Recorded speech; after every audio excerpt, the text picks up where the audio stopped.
it's on. Can you hear me now? Can you hear me now? Okay. So today we are going to talk about Start Fresh, Buy New, which is a lot of data. Matt already gave you all the good stuff about me. I am an education junkie. Sorry. I love an educational program. BDX is actually a team of online marketing experts. We are a joint venture. We are part owned by the building industry, 33 of the nation's top builders, and we are also part owned by Move, which you would recognize as Realtor.com. So we get a lot of direction from a lot of different people about what builders and developers need to sell more new homes. If you would run at our board meetings, you would probably cry from the direction that comes our way. We work with about 300 distribution partners out there. A lot of these are names that you're very well familiar with MSN New Homes, Trulia, a lot of big players out there. We also work with ones that you may not be familiar with. My personal favorite is Walmart.com. Did y'all know that Walmart has a new homes channel? See, you guys got to get out more. You've learned these things. It's very interesting. We also work with a number of advertising partners that you may be very familiar with. You're going to see some same names up there that you know. And I have a favor to ask you guys today. Actually, I have 5 favors to ask you, if you would help me out. You all received a piece of paper when you came in, which is a notes page for you to use to take notes on. If not, maybe we could pass out some more. They have them up front. The first thing I want you to write down is 7 brilliant things that I say today. Brilliant is in the eyes of the beholder, by the way. But I did learn recently that you can learn 7 things. So that's your limit today. Once you learn your 7 things, you're done. In the average presentation, regardless of how long it is, the person who attends will learn 7 things. Do y'all believe that? A week from now, you only remember 1 of them. So that is the reason you have a piece of paper. If you would like to show us some social media love today, we would like that very much. You can Facebook to Builders Digital Experience is what we play on Facebook under. And you can tweet to #the_BDX. For those of you who show me social media love today, we will have a drawing at the end. You can give Bill your business card, and I'll give away a $25 Starbucks card. So show us some love. We'll take your word that you did it. We're not going to make Matt police it. And I'm not competent enough to read my phone and talk at the same time. Who is Bill Barnes? Bill Barnes, stand up, ladies and gentlemen. Those of you who know the amazing and memorable Bill Barnes know him well. Those of you who don't, he will be your friend by the end of the day. It is under Bill's budget that I am here for you today. So if you like my presentation, you should thank him because it came out of his budget. If not, well, you can yell at him later. And we also should thank our HBA staff because they did a lot of work. Lorinda was very helpful in getting me here and getting me all settled. So I'd like to give our staff a round of applause because they do a lot of work. So today we're going to talk about this initiative. We had an industry initiative. We have a new home shopper tracking survey. We have a BDX toolkit. It's free to you. Free is good, right? Builders like free? Yes?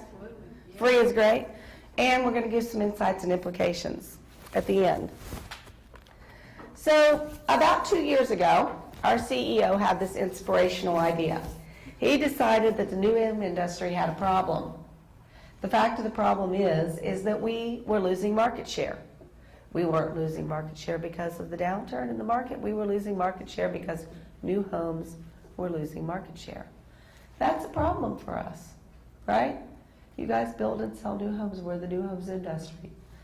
So that was a problem. We decided we had to do something about it. So BDX launched this huge industry initiative about why buying new homes is better. It was large scale. We did campaigns promoting new homes in multiple markets. You've seen some of them. I'm going to show you some of them later. We did a research plan, a huge research plan to find out why buyers buy new homes and what we could do better to help you sell more new homes, which is the goal, right? Selling is good. Money is good. This was really the first of its kind out there in the industry. We haven't had anything like this since 2006. That was when the last new home buyer insights data across the market, across nationally, was actually done. So very timely, right? We need to update that frequently. We wanted to examine certain industry questions. We wanted to know why people weren't purchasing new homes. What was holding them back from making a new home decision? We wanted to know what the consumers, who are our consumers? Who's more likely to buy a new home? We also wanted to know how the generational shift was changing. Do you guys think that baby boomers buy homes differently than Gen X and Gen Y? Yeah, so we've kind of got to change there and how we have to learn that. We always wanted to know what was appealing to buyers in a new home, what was important to them, what factors mattered, and what didn't. So this is the kind of research we were looking for. We wanted to know if consumers were financially confident in their purchases. We wanted to know what options were most popular. We wanted to know what incentives really resonated with buyers, what you could do incentive-wise. Incentive doesn't always mean give away money, right? You guys know that? It doesn't mean give away something. But what would resonate with them? And we also wanted to know what was most appealing to them in the home. We have a website. This is your homework for today. You got a little button when you came in. It said Start Fresh by New. That is to help you remember. So when you get home today, or if you're really bored with what I'm saying, you can use your phone now and Google startfreshbynew.com. And I'm going to show you what's on there a little bit later. But startfreshbynew.com gives you all kind of insight into what these buyers are doing. This is our out-facing site to show you the answers to our questions. So that's why we're going to look at that. Start Fresh by New has been really good for us. It gets massive amounts of videos. We have had 1,000,001 users. That was as of December. That's a lot of people looking at this site. And people are very engaged in our site. This is consumer facing. Consumers can go on here and get information. So it's kind of important for you to go there and check out the info too. There's nice things for you to steal for your newsletters too. In your website, there's videos that you can have for free. Free's good, right? Free is good? Come on, builders, your free is good. Gosh, if I said it's free wine, you would all stand up and jump and run to the back. Of course. So this is kind of what Start Fresh and Buy New looks like, just to give you an idea. So what was most popular in here? What are consumers looking at? You may wonder that. Well, they've been looking for new homes. There's a search button. As Matt mentioned, you have a search for new homes on your Birmingham website. If you don't have your homes listed there, why? If you don't put that on your homework list, list my homes on the HBA website for free. It's the value of your membership. You should take advantage of that. If you do have your homes listed on there, make yourself a little note. Have I updated my new homes on the HBA website frequently? Next job. We've also, what we found was people were very interested in the energy savings factor of this website and how new homes were more energy efficient. Big research tool for us out there. They liked the videos. Lots of people love videos. You may have seen some of these ads out there. My personal favorite one is the Home Depot ad. I don't know if you guys have seen that or not. So the couple comes, we run these on TV, the couple comes in, and the guy is, and it doesn't really say Home Depot, but they're wearing orange, right? So I can kind of figure it out. And they come in and he says, this lady comes in, her hair's all up to here, right? She's holding the electrical cord. He says, oh, Mrs. Smith, good to see you this week, electrical aisle 2. The next couple comes walking in, they're drenched in water, right? They're covered. The guy's holding the plumbing pipe. He said, oh, the Joneses, how's the home renovation coming? You're going to need plumbing this week. It's in aisle 6. So about 3 more couples come in, but you definitely get the idea.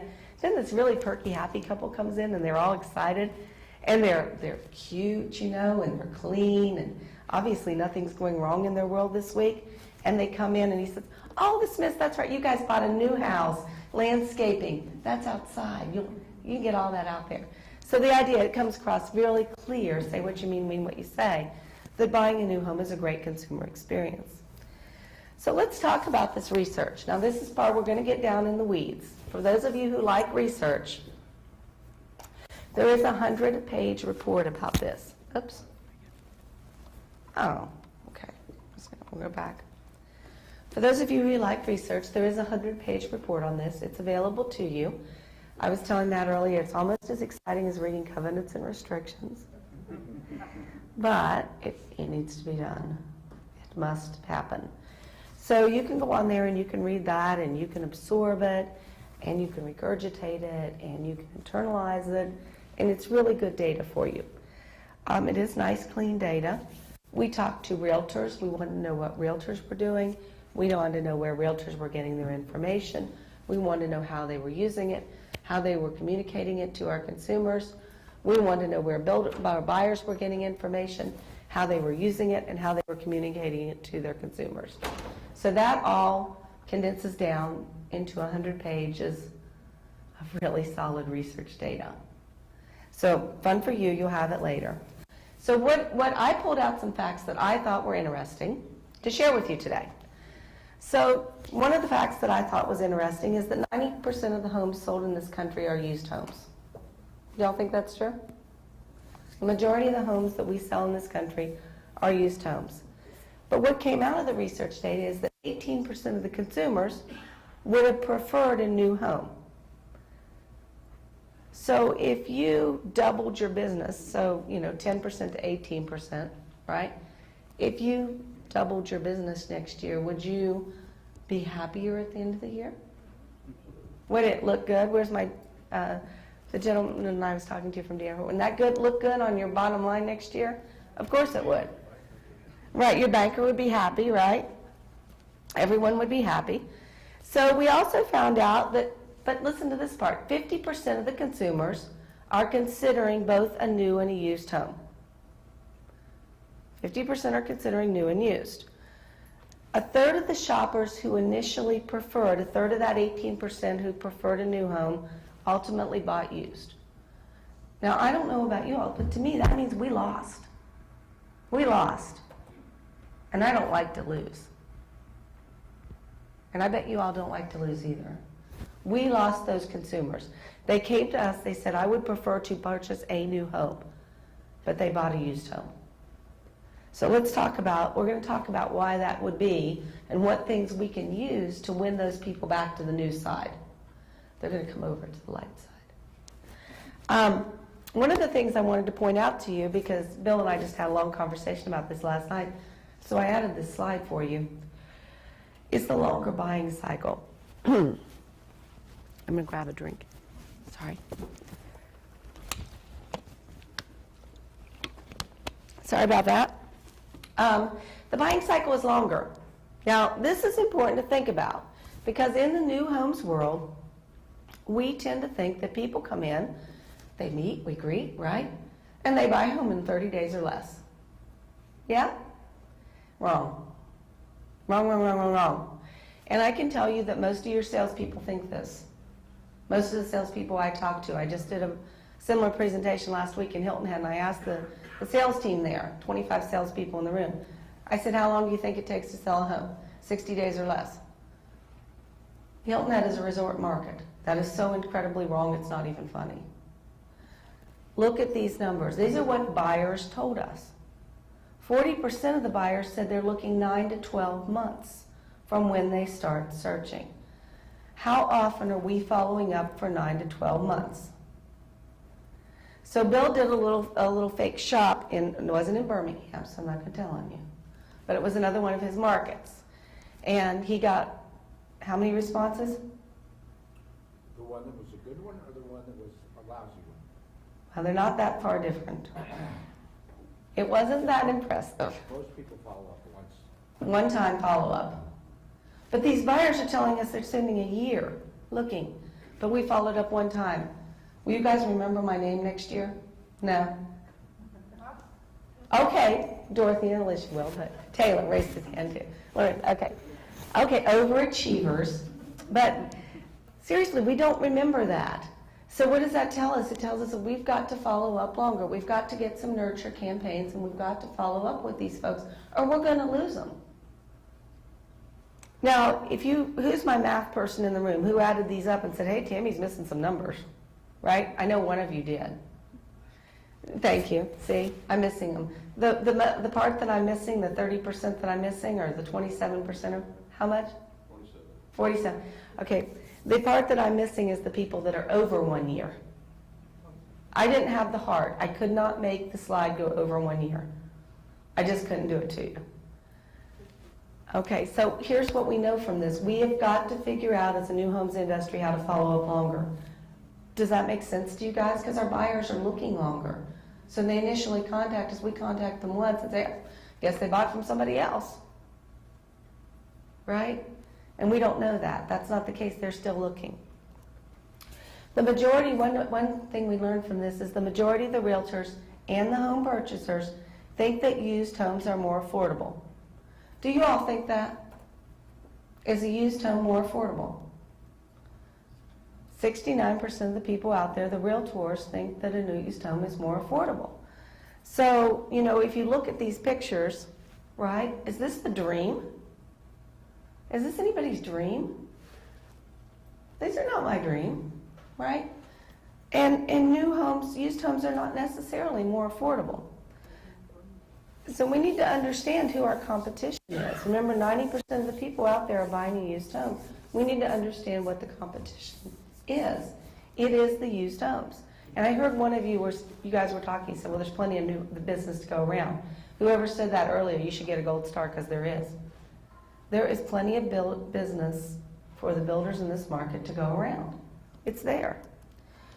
Agents are crucial. We have got to work with our realtors, and we've got to educate them. We've got to do this about new homes. We don't have a choice anymore. These 85% of the home buyers work with an agent. And I know some of you really, really reach out to your realtor friends. And a good realtor friend is worth their weight in gold, because they will bring you so much business, and it is such a good relationship. When I was selling on site, I loved my realtors. When I was managing salespeople, I loved my realtors. Because you know, you could count on them in a pinch. When your numbers were looking bad, I could do a nice realtor promotion and they would bring me people. It was awesome. So we know that those agents are crucial to our success in getting them out there. We learned that boomers are an easier sell. Does that make sense to you guys? Do you think baby boomers would be an easier sell than Gen X or Gen Y? They're an easier sell. They like new homes. We're a generation that grew up pretty disposable, right? So I want you to kind of think about this from a sales perspective, that these are low-hanging fruit. We learned that Gen Y is a harder sell, but we also learned that those people are looking. A lot of what you see in the media talks about that demographic is not interested in buying a home, and that's just not the case. They are looking for homes. To them, it's not the status symbol that it was to some of us who are like my age, right? To me, owning a home was a big deal, right? It means you made it. And to most of you, right? Any of you all felt that way when you bought your first home? It was like, okay, I made it. I'm good now, right? I did it. But to this group, that's not necessarily the case. They're incredibly educated. They are incredibly digitally oriented. And we need to recognize that. One of the most important things that you can do with this group is communicate with them how they wish to be communicated with.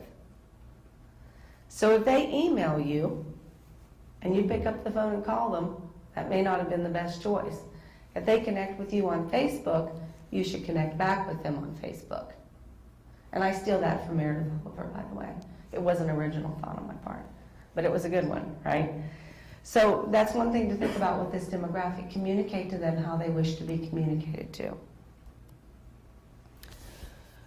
What we learned from this is sometimes what the realtors are focusing on when they're working with the buyers does not really align with what the buyers were looking for. And I know there's a lot of data on this. Just kind of focus on the blue box at the top that I have outlined. That talks about what the realtors were looking at, which was a lower cost per square foot. It was O, which is a quality of construction. We know that is a #1 topic with buyers. #1, quality of construction. Sometimes we don't toot our own horn. We know that our typical prospective buyer we know we've got first-time buyers. We know that their educational level, we know their income and their age. Important to know those things when you're out there trying to sell houses. We know more renters are finally shopping. Finally, we've got renters out there. A couple reasons for that. Rentals have went up, right? Have you guys seen that in the market? The average cost to rent has gone up. Where I live, trying to find a house to rent is really hard. Rentals come up in my neighborhood, and they're gone within a couple days. I mean, it's huge. It's so easy to rent your house in my neighborhood, and they're getting a lot of money for those homes. My neighbors across the street just rented. They're getting double what their mortgage payment is. Double what their mortgage payment is. That's the deal, right?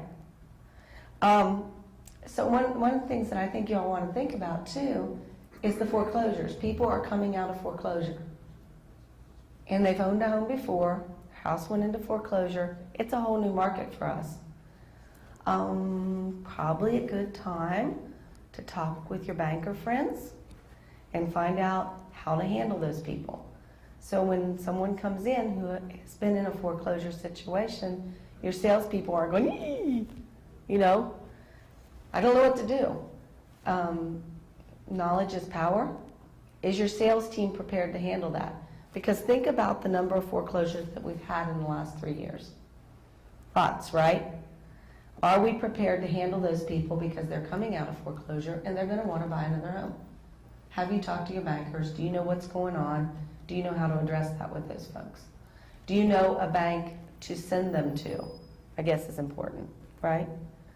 Have you already pre-planned for that? We know that what influences a home purchase has changed a little bit. Favorable home prices, interest rates are still good, tired of their current home. It's kind of interesting to see what makes people change. I was having a conversation with a gentleman before we started the program. 70% of the people who make a purchase decision do so to solve a problem. Right? Whether it's a house, it's a car. Think about your last car. Why did you replace your last car? Were you solving a problem? Think about the last, who went out and just bought a new washer and dryer because it seemed like a fun thing to do on Saturday? Right? No. You heard the funny sound that it was making and went, oh, that thing's going to die. I better get a new one. It's 12 years old. Right? There was a reason. So buyers make purchases on new homes for the same reason. They're solving a problem. Now I realize that they walk in the door of your sales center and they say, hi, Matt. And we do our meet and greet, and I say, why did you come in? Oh, we just saw your sign. We were just driving around looking, and we saw your sign and thought it'd be fun to load the kids in the SUV and spend $4 a gallon for gas or whatever it is here and drive around and just look at houses this afternoon because we didn't have anything else to do. Our kids love to ride around in the car all day and look at houses. It's really fun. Yeah, no, probably not. Did you all believe that? Because that's the story the buyers are saying, but that's not true, right? We know the people are solving a problem when they come in. They have a problem. It's incumbent upon us to figure out what that problem was. Old sales tools, but very applicable now. What is their problem and can I solve it for them?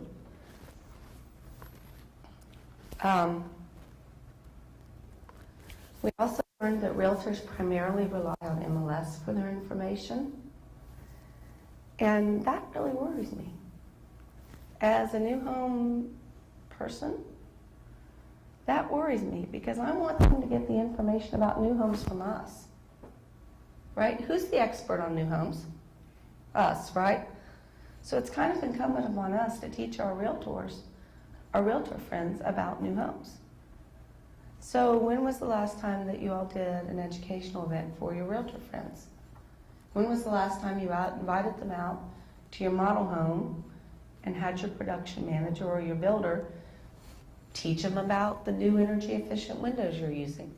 Teach them about the new insulation. We had a code change last year. Lots of things changed in code, right? Who's still trying to wrap their brain around code? Right? A lot of us. So were there energy efficient things that we're now doing that we have to because of code that I bet they don't know about? Yes? We haven't done that.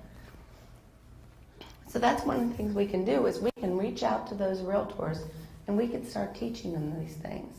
And then who are they going to think of when they have a buyer? Do y'all believe that the new homes you build are better than the homes you were building 20 years ago? Yes? Do you think they're more energy efficient? Do you think we're putting components that will last longer, that will require less maintenance? So it is our job to tell people those things. We believe what we're told, and sometimes we have to point it out. It's really not a good plan to try to let the buyers figure all that out on their own. And what I see time and time again as I go into model homes, and somebody hands me a spec sheet.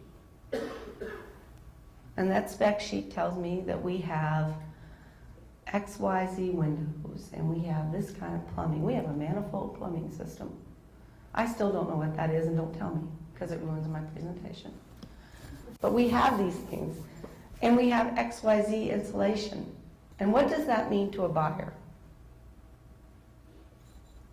They don't know. So we've got to tell them. And I'll tell you all a story. So back when I was selling houses on site, I got my butt kicked. Big time got my butt kicked. I thought that I was so smart. I had the cool product. I had the good lots. They had topography. They had trees.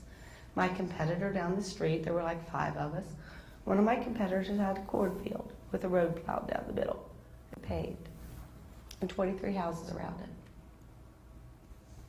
I had cool plans. I had great price. I had the cool features in my houses. I called this couple that I've been working with, who I was sure was going to write a contract. Have y'all ever been sure of the contract coming in? So I call them and I said, hey, how's it going? Would you guys like to come out? What time would you like to come out this weekend? And let's get this paperwork taken care of so we can get you in your new home. Because I knew they were doing the deal. I knew it. Tammie, yeah, we were probably going to call and let you know, but we bought a house somewhere else. Not Tammie's face. I said, oh, really? Well, where did you buy? Well, we bought from MI. Oh. Now, MI is the cornfield, right? The plans were out of date. The amenities, there were no amenities. There were no trees. They had no standard features. I was kicking their butt. How could you be buying from them? So I said very nicely, well, that's interesting. I'm really curious why. And he said, well, you know what? We just thought their houses were better built. Really? Okay. So, of course, being who I am, I get in my car, I go round up my production manager, and we're going to MI at 6 o'clock that night as soon as they leave. And we go to the MI construction site, and I'm like, okay, show me why these houses are better, because I need to know why I lost. I don't take losing lightly. Why did I lose? Well, guess what they were putting at the time? They were putting R30 insulation. Guess what we put? R30. Guess what the code was? R30. We were putting in a certain kind of window and a certain kind of shingle, and we went through all this. Guess what code was? Just what we were doing. What were they doing? The same thing we were doing. But you know what had happened? The salesperson had told them all of those features and walked through the house and pointed out why MI homes were better. And guess what I hadn't done? Pointed out why our homes were better. He pointed out the obvious. They didn't have anything different, but he told the client how great those features were. This insulation is top of the line. These windows are top of the line. This roof material is top of the line. They did 16-inch overhangs. Guess what we did? 16-inch overhangs. That was a big deal for this consumer. The salesperson outsold me, and I learned a valuable lesson. And I think when we go through these slides, you're going to see why that's a valuable lesson. Because the number one thing that consumers wanted was the quality of construction. And that doesn't mean that you take a piece of paper and write 23 standard specs for that neighborhood and hand it to a consumer and think that they understand what you're talking about. Because they don't. And our realtors don't understand that. And I know I'm on a soapbox about this, so bear with me. But it's really important. Look where that is. Safer neighborhood. How much of our marketing of new homes do we talk about how great our neighborhoods are? How safe they are? Has anybody put that in a brochure recently? No. But look what was important to buyers. Safer neighborhoods. And when you go back and you look at the whole 100 pages, safer neighborhoods was one of the primary reasons that they bought a used house. How easy would that be, Dorothy, how easy would that be to insert that information? Easy, right? Easy peasy. We could do that.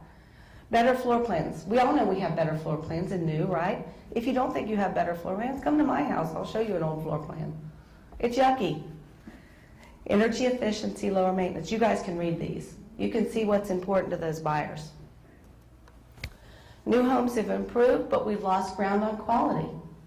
We have not tooted our own horn about the quality, and that's why I told you my quality story. We have got to stand up and toot our own horn about quality. We have got to talk about what makes a new home better. And we've got to work that into our conversation. Buyers use the same factors. Buyers are considering new homes and used homes exactly the same way. So we've got to think about how we combat that. It's a war. We're on. And the other thing is the cost. We found out from this survey that consumers are valuing the cost exactly the same on a new and a used home. Another problem for us to work on. There's a segment category. Matt and Lorinda are going to have this presentation so they can pull out any screens that you would like. I'm not going to read this to you. But what we basically did was we looked at the new homes, people who said, I only want a new home. So let's cherry pick those people first, right? If somebody comes into your sales center and they say, I really want a new home, well, that's a lot easier to sell them a new home than somebody who comes into your sales center and says, yeah, I don't know, I could use new, I could go used, I don't really care. You got to do a little bit more work there. So let's cherry pick the 18% first who want new, gain some market share, and then let's expand our horizons and go after converting the ones who are indifferent. We also know that 7% of the market only wants an existing home. So there's really no need to bat our heads against the wall trying to get that 47%. They've already made that call. We've got this nice segment over here that we can go after simply by retraining our brains, retraining our sales teams, working with our realtors. So we gave you a builder toolkit. Guess what? It's free. Free is good. The builder toolkit gives you all this start fresh, buy new insight. It gives you all the research. It gives you best practices. It gives you PR coverage. It gives you things for your social media site. It gives you video. I know some of you are already using this or have snagged bits and pieces of it. Somebody asked me if I had national data, and this is the national data out there. It's consumer facing. The average home in this country was built in 1973. Who was building homes in 1973? Or let's just go with who remembers the homes that were built in 1973? Right? Yes. Okay, do you think the homes that we're building today are better than the ones built in 1973? Dorothy's giving me the yes. It's a whole different ballgame. We've got a whole different ballgame. So this is data, and I want you guys to go back and share this with your salespeople, with your sales teams.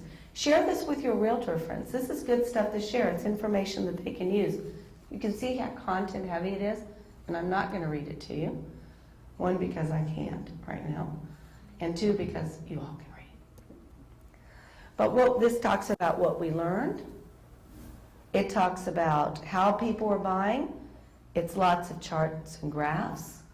It talks about why they're working with a realtor, the advantage of working with a builder. Great data for my custom builders in the room. This is awesome stuff. Take the link and send this to your buyers. So you're considering a custom home. There's data that you can pull out for this. It's great for custom builders. It talks about new versus used, the advantages. It shows you how to calculate this. So if you find out that someone is considering an existing home, you can kind of talk with them about what it would take to bring that home up to the standards of a new home today. Kind of interesting. Remodelers, do I have remodelers Anybody do remodeling? Okay. Remodeling. People remodel because why? They want new.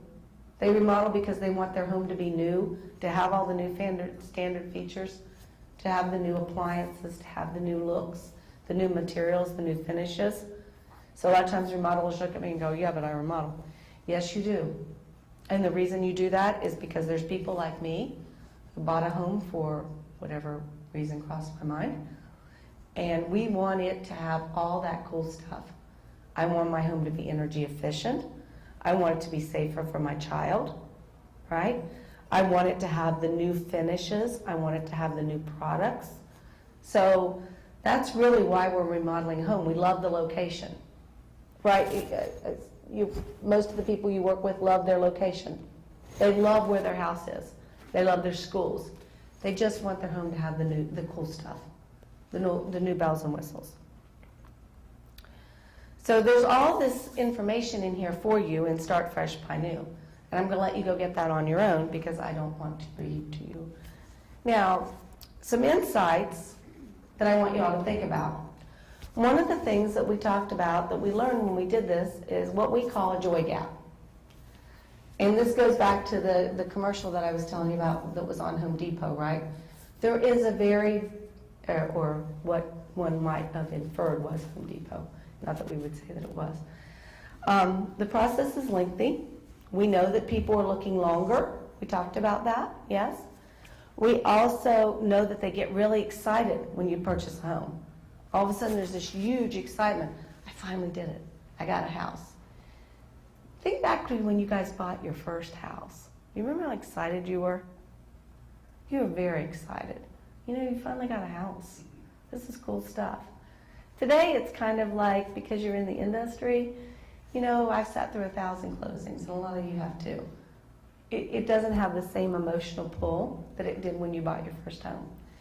But we talk about this. There's a joy gap. So we buy the house, we get all excited, we close, we're in euphoria, we're right here at the joy dot, right? Then, in an existing home, we have to start thinking about all those things we need to work on. Yeah, the wallpaper in that bathroom was 1976. And I'm not really so much into mauve and Williamsburg blue anymore. So that's going to have to come out. So that's my weekend. Got to get that done before I can bring family and friends over. Oh yeah, and those orange countertops. I have really got to do. Don't want to bring the family and friends over to see those orange countertops, right? Oh yeah, and then there's those 2 toilets that don't work. That's going to be a problem. Oh, and my deck needs fixed, right? So your new home became a fixer-upper. And the joy goes away pretty quick because now your weekends are spent doing all that stuff. And some people like to do that stuff. To them, that's cool. But a lot of people just didn't think through the time that was going to take from their life. So then we also talk about, in a new home, there's a huge amount of joy because we are excited. Now we're going to go do landscaping. We're going to go do painting. We're going to buy new furniture, buy new draperies. We're going to buy all the fun stuff. So we've got this joy gap. There's a huge difference there. So that's one of the things you may want to talk about with your buyers is what they're going to do once they move into their new home. What are you going to do with your weekends? What do you like to do on the weekends? Do you like to go to the lake? Because going to the lake and doing all those fixer-up projects don't necessarily jive. Do you like to take your kids to the pool? What do you do on, you go skiing? What do you do on the weekends?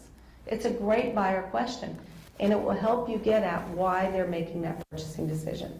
What problem are you solving for them? Do they need more time for their family activities? Maybe that's the answer.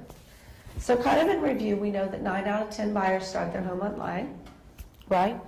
92% of the buyers in 2013 used the internet. It's not going away. Do you know that absorption of iPad and tablet products has now exceeded our adoption of computers? You guys know that happened last year? Yeah. Do you know that the majority of the searches that we are getting on a lot of websites now is from a mobile device? Very important to think about. We know where consumers are looking for homes that they purchase. You can see that from the light blue line is the survey we did in 2012. The dark blue line is the one we did in 2013. So you can see how this is changing. A lot of this is changing because of mobile. Mobile adoption is just so huge. If you're a website, you can write this down on your paper. Check my website on various devices. So you're hanging out with friends and family, ask to use their cell phone, see what your website looks like there. Is it a good consumer experience? Check it from an iPhone, an iPad, and check it from a tablet.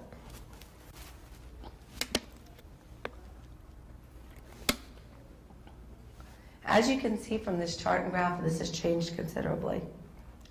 So we do want to talk about effective messaging. That's something you need to look at.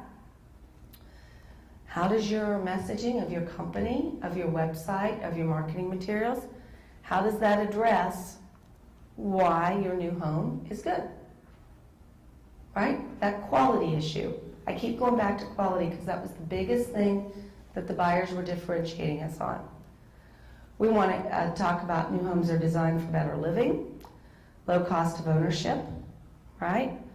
You'll save enough on your heating and cooling and your energy bills to take your family on vacation this year. Big incentive. The quality of construction again. The safety of our neighborhoods, we want to focus on that.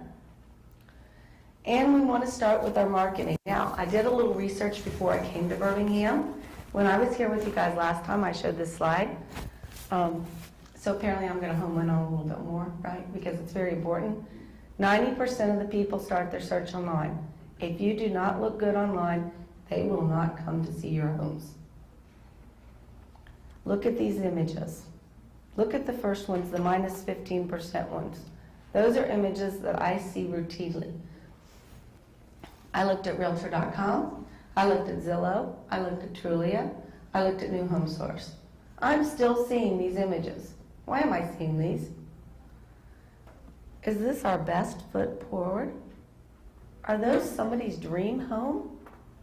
No. Get good images. And it's just huge, because if they don't like you, if they can't find you, they don't like your houses, they will not come see them in person.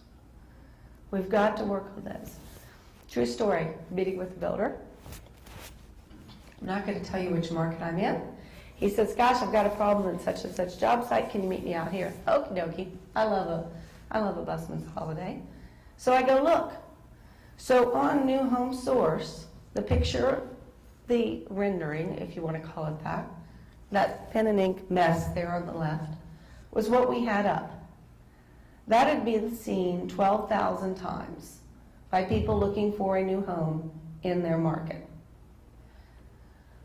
When I go visit him on site, the picture on the right is their model home. Now, I want to ask the ladies in the room, how many of you would get in your car to go out and see that, whatever you want to call that thing on the left? I'm seeing no hands. It's a $400,000 house. It met your search criteria. He had it on 300 websites we were pushing through. It had been seen 12,000 times by people looking for a home in his market, in his price range. And yet none of you ladies in the room would go and look at that. And gentlemen, I don't mean to be mean to you, but you know who makes the buying decision, right? Y'all know girls do, right? Okay, so when any of you go see that, no. How about the one on the right? Does that look like a $400,000 house? Would you get in the car and go see that? Yeah. So from a marketing standpoint, as your director of sales and marketing, I want that picture on the right. That's the one you put up. That we would get in the car and we would go look at. So very important to think about that. I would also suggest that you do a little bit of research and find out where people are looking for new homes and put your marketing money there. I found out recently that there are actually still phone books being published. That isn't a sponsor, isn't that? Okay, good. Before I get in trouble. But yeah, there are actually phone books. And here's the interesting thing. So I started asking my builders, are you advertising the phone book? And you do not want to know how many of them said yes. This was followed by me going, why? Why? Why would you be doing that? How many of you use phone booking? Okay, I'm not going to embarrass you. So my 5-year-old son, we're at my mom and dad's house, and we were going somewhere. And Sean Patrick says, I said, we should find out how late they're open. Sean Patrick says, I'll go get your phone, Mom. I said, okay. My mom says, why is he going to go get the phone? As she comes out with the phone book. Sean Patrick looks at her, he says, Mama, what's that? And it occurred to me, we don't have phone books at our house. He's 5, it didn't occur to him. He didn't know what a phone book is. Another in a year for me. But the buyers are not using some of those media that we have traditionally advertised in, so it's probably a good time to check on that. So our initiatives for today, you know, we talked about this. I'm going to give you the toolkit. You're all going to go to Start Fresh by New, right? You're going to go to your sales team to go to Start Fresh by New. You're going to think about your brand, how consumers perceive you in the market. You're going to do a little research on that. Time to go look at that. And I leave you with one thing. Best business you can get is referral business, right? Spring's here. Have you asked for a referral from your happy homeowners in your neighborhood this week? Great time to go walk out there and ask them. So thank you very much. If you have questions, I'll be here for a few minutes. And if you need data, Matt's going to have the presentation on the flash drive. And thank you very much.